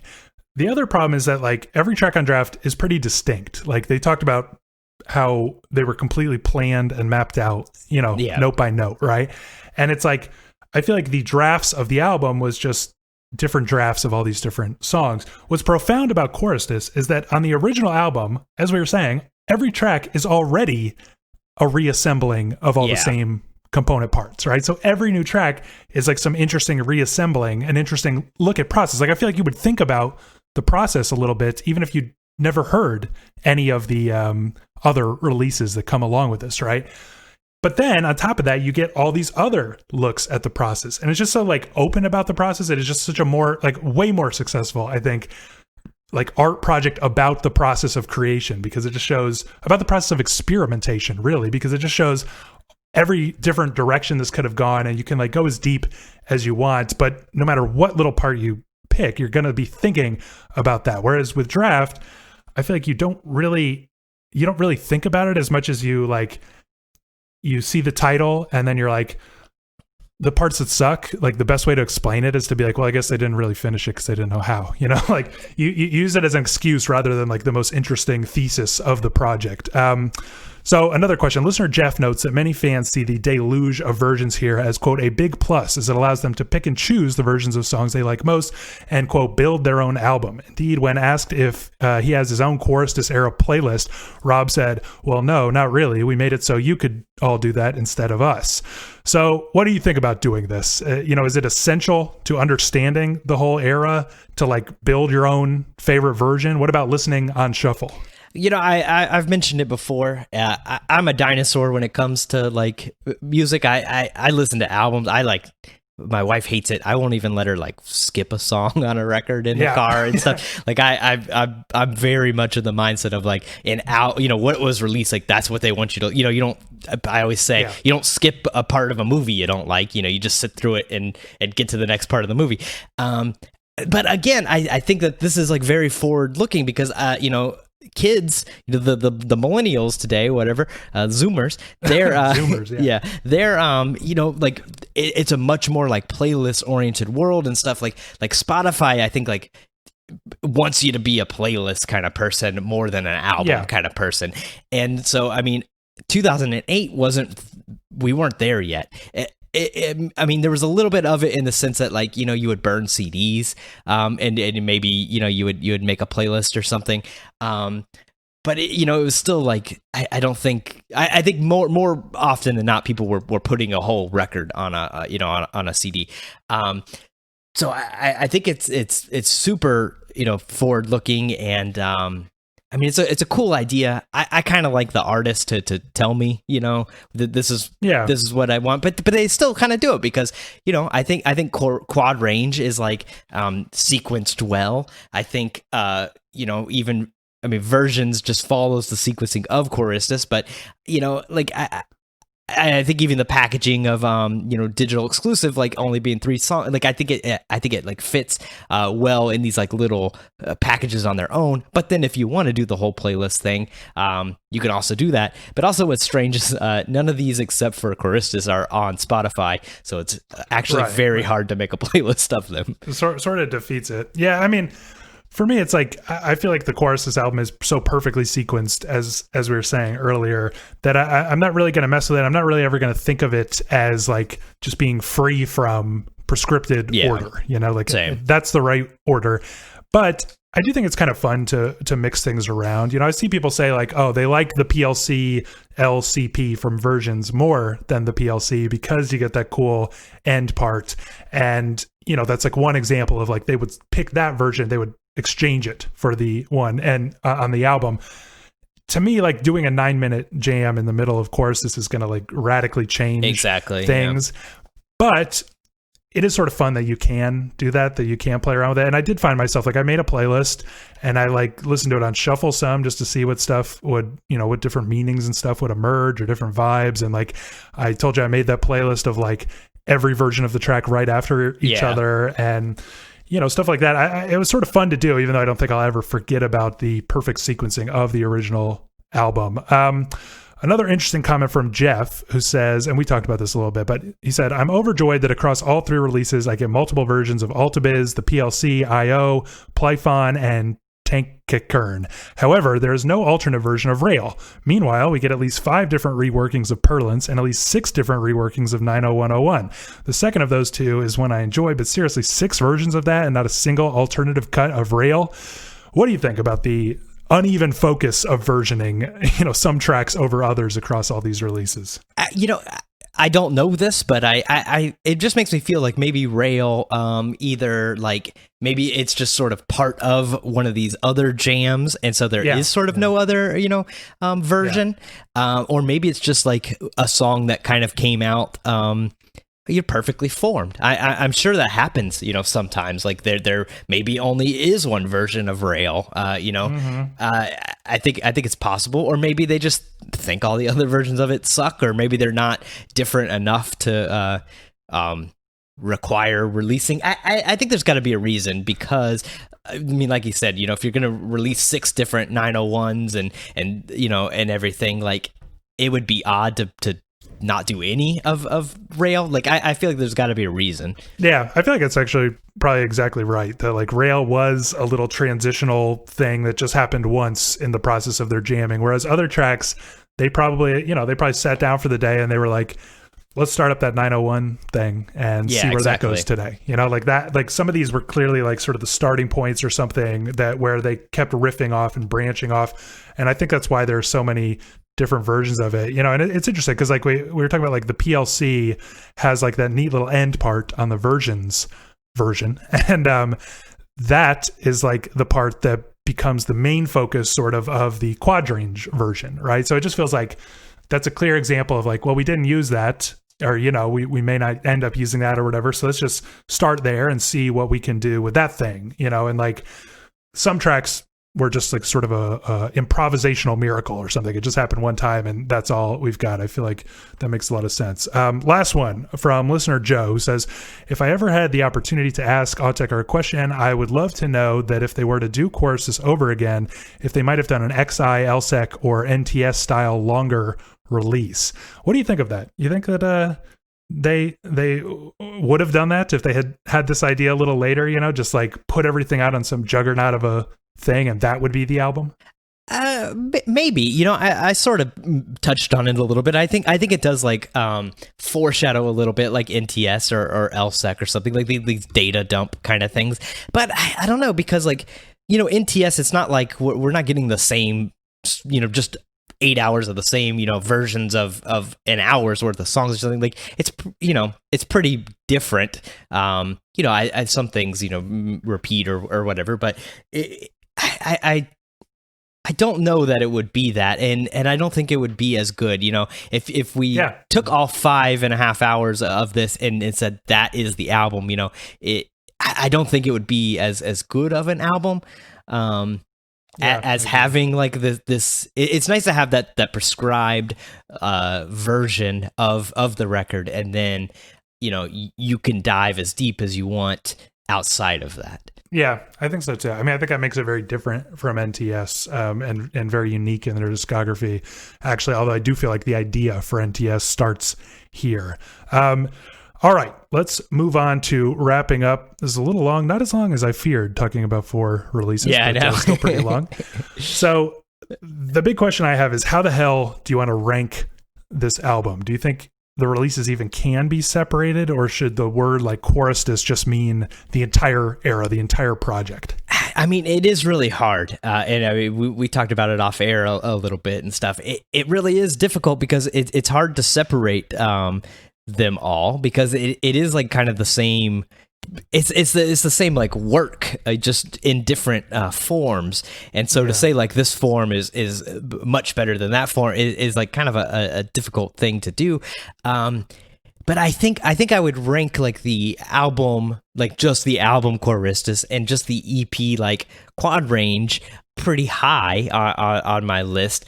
But if I have to include versions in there, I think it knocks it down a little bit, because really? I don't love versions. I think versions, it like really sounds like bonus tracks, which I mean it essentially is, which I think like drags it down a little bit. So I don't know. What do you think? Yeah, I mean, I thought about this a lot. I feel like the problem with this is that, like, if Quaristice didn't exist, I don't think Quadrange would be nearly as interesting as it is. Like, the whole idea of Quadrange is what it is, and that it's like the companion piece, like the nighttime version, as you were saying, and that it's all moving into this like drone territory or something.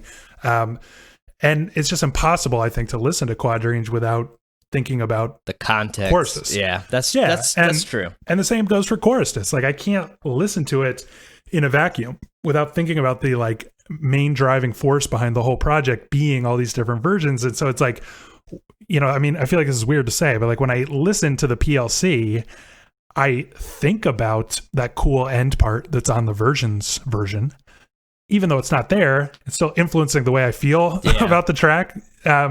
So I sort of just decided, like, basically what I want to say is I'm going to rank the whole project as one thing, but I want to ask the listeners what you guys think. Like, tell us what you would do in this case. Rank everything separately, rank just Quaristice and Quadrange separately. What would you do? GONKCASTpod@gmail.com. Let us know how you rank this project. But where did you decide to rank it? If you did, come to your own conclusion. Yeah, I ranked it as a project, and I'll leave it that way, unless listeners think we should do otherwise. But I put it pretty high. I put it at number 5 as a total. Wow, under what? Right under Amber and right above Confield. Wow, interesting. Okay, so what's your top 10 right now? 10 is Sickly Sweet, Garbage, Incunabula, EP7, Confield, Quaristice, Amber, LP5, Chiastic Slide, and then Trirepite. Wow, well, I too put it at number 5, actually. Oh, weird. Yeah, but for me, it's right under Untilted, which I love and you do not. So my top 10 is Incunabula at 10, LP5, Gantzgraph, Sickly Sweet, Amber, Quaristice, Untilted, Confield, Chiastic Slide, and then Trirepite at the top. So I want to ask how you would just sort of summarize your thoughts on this whole era. Any closing thoughts on this chapter of the journey? I mean, it seems like we were both kind of bowled over with this album, with this project. Yeah, I mean, I think that this was an album before these 2 weeks. I would have said I liked, and I think I would have even said I liked Quadrange. And now after the 2 weeks, I definitely would say I love them. It was like a lot of fun, like digging into all this, especially like having these versions and getting to think about the process and everything. I really don't understand why it's so lowly rated. I honestly, I would like people who hate this record to write in and tell us, so maybe we could discuss that on our bonus episode next week, because I I don't understand it. I mean, maybe it's just that it takes so much time, and most people aren't doing a podcast about it, and don't like have to dig into it.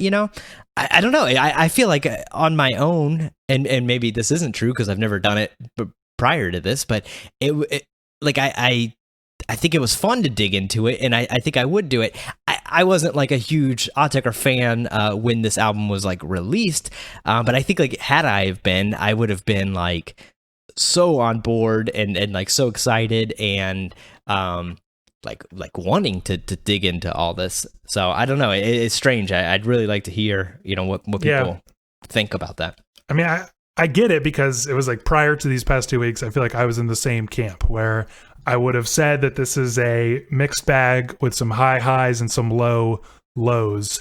And it's maybe not worth the work to parse all those things out. But having spent some serious time with it, I mean, I feel like it is such a distinct, like interesting project. Indeed, it's like an album that goes beyond just being an album to become, in my mind, like a project about something that really reveals something very interesting about not just Autechre's creative process, but like the idea of creative process in general, and I feel like, going back to what we talked about very early on, like with AltaBiz going into the PLC, like I totally get it because in the past I would put on AltaBiz. I love it. It's gorgeous, blows me away.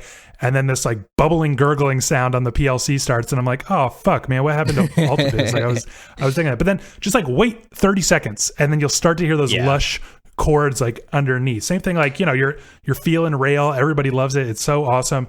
And then you go right into full 3, and you're like, "Oh fuck, man, we're in like whoosh territory now." I was digging that, but like listen to how it connects back to Rail, how it then connects forward to FWZE. Like you just got to do some work, and then it will start to make sense. Yeah, I think that's really true. This is a record that requires work. Well, what do you think about the Quaristice Extended Universe? We're doing another listener email episode next week, so send us your thoughts, GONKCASTpod@gmail.com. Next episode, proper episode rather, in 2 weeks, Oversteps and Move of 10. We want your opinions and hot takes on that too. GONKCASTpod@gmail.com. If you like the show, help us out. Subscribe, leave us a 5-star review wherever you get your podcast. Look us up, YouTube, stay connected, Twitter, Instagram @GONKCASTpod, and we'll see you next time. See ya.